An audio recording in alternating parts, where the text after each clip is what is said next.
আসসালামু আলাইকুম বন্ধুগণ, কেমন আছেন? নিশ্চয়ই ভালো আছেন। তো আজকে আমি হাজির হয়ে গেলাম নতুন একটা ভিডিওটা হইতাছে আমি ঈদের পরে সবাই মিল্লা গ্রামে বেড়াইতে গেছিলাম। এই তো এইখানে আমরা গাছের নিচে বইসা ডাব পাইরা ডাবের পানি খাইলাম ও ডাবের ভিতরে যে পাতলা নারিকেল থাকে সেইটা আবার সবাই মিল্লা খাইলাম। এই তো আমার হাজব্যান্ড আর আমি গাছের নিচে বইয়া কথাবার্তা কইতাছি। এইখানে আমার চাস্তো দেবর, এই তো আমার ননদ গাছ ধইরা দাঁড়ায় রয়েছে। আর এইখানে আমার চাচা শ্বশুরের বাড়ি, আর ওই সাইডে তারা আবার পাকা বাড়ি করতে আছে, এখনও কমপ্লিট হয় না। এর তাগো পুকুর পার। আর এই তো এই জায়গায় একটা চেয়ারে চাস্তো দেবরের বাচ্চা বৈশা খেলাধুলা করতেছে। আর আমার মেজো ছেলে এই তো এইখানে হাঁটা চলা করতেছে, দেখতেই তো পাইতেছেন। আর আমার বড় ছেলে ওইখানে বৈশা রয়েছে। এই তো ওই দিন যাওয়ার পরে তারা আবার দুপুরে রান্না বান্না কইরা আমাগো সবাইরে একসাথে খাবার দাবার দিছে। এইখানে আমার ননদ সবাইরে বাইরা গুড়া খাওয়াইতেছে। আমি আবার বাড়াগুড়ার ভিতরে বেশি স্পার্ট না। আমার ননদ আবার সবসময় বাড়াগুড়ার মধ্যে স্পার্ট, এই বাড়াগুড়া করতে পারে। এলা যেখানে যায় তারে দিয়েই সবাই রান্না বান্না বাড়াগুড়া সব কিছু করায়। এই তো সে বাড়াগুড়া সুন্দর করে আইনা সবাইরে খাবার দাবার দিতেছে। এইটা আবার পরের দিনের ভিডিও। এই ভিডিওটা হইতেছে আমরা যখন আমার ছেলের বিয়ার জন্য ওইখানে গেলাম মেয়ে দেখতে, তারপর বিয়ে করায় ফেলাইলাম।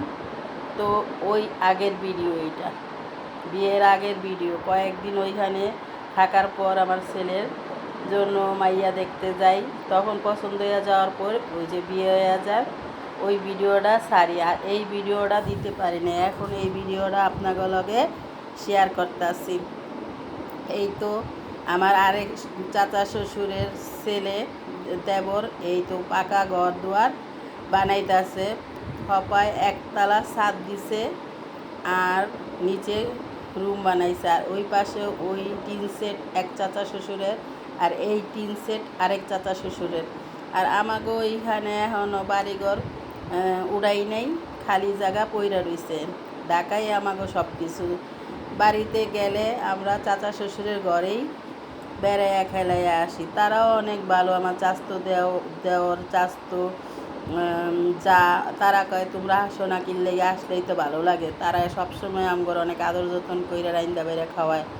এই তো আমার ননদ শাক সবজি সুন্দর কইরা ধুইয়া পুকুর থেকে লইতেছে। তারা জানি কীভাবে ওই পুষ্কুনির পানি দিয়া সুন্দর করে ধুইয়া লয়, কয় এই পুষ্কুনির পানি নাকি অনেক পরিষ্কার। এই তো এই গাছের নিচে আবার সেই গরমের দিন কি করুম কন, ঘরে যাইয়া কোনো শান্তি পাই না, তাই বাইরেই বেশিরভাগ বৈশা দিন রাত কাটাইলাম। এইখানে বৈশা একটু গল্প গুজব করতেছি সবাই মিল্লা।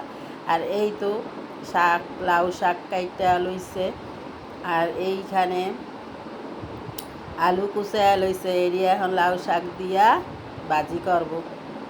আর ওইখানে এক পাতিলে ডাল, আরেক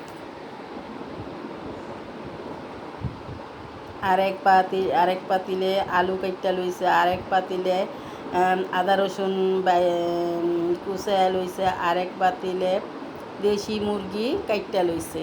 এখন আদা রসুন পিসা লইব আর দেশি মুরগিগুলা রাইন্দা লইব। আমার যা সব কিছুই রান্না বান্না করতেছে সবার লাগে, দেখতেই তো পাইতেছেন। তো আমার মাইয়া কইতাছে আম্মু আমরা যখন গ্রামে আইছি তাহলে এইগুলো সব কিছু ভিডিও করলাম, কিন্তু কর সমস্যা নাই। এই তো আমাগো পুকুর পাড়ে আবার একটু দাঁড়াইয়া দেখতেছি কেমন সুন্দরই লাগে গ্রামের পুকুর পাড়ে দাঁড়াইতে। এই তো সবাই মিল্লা রাত্রে চা মুড়ি খাওয়া খাই করতেছি। আর এইখানে আমার ছেলেরা পাটি বিছাই, আমার বাগদি জামাই দুই ছেলে এরা আবার মুড়ি দিয়া চা দিয়া খাইতে আছে, দেখতেই তো পাইতেছেন। দর্শক আমার এই ভিডিওটা যদি ভালো লাগে থাকে তাইলে একটা লাইক ও একটা কমেন্টস করে জানাইবেন ভিডিওটা কেমন হয়েছে, এবং একটা সাবস্ক্রাইব করতে ভুলবেন না। দেখেন কি সুন্দর আমি গ্রামে যাইয়া রান্না বান্না করতেছি। এটা হয়েছে ছোট মাছ, সুন্দর কইরা সব কিছু একলগে মশলাপাতি দিয়া রান্না করতেছি, দেখতেই তো পাইতেছেন। আর এইখানে কাতল মাছ ভুনা কইরা রাখছি, আর ওই চুলায় গরুর দুধ গরম করতে দিচ্ছি।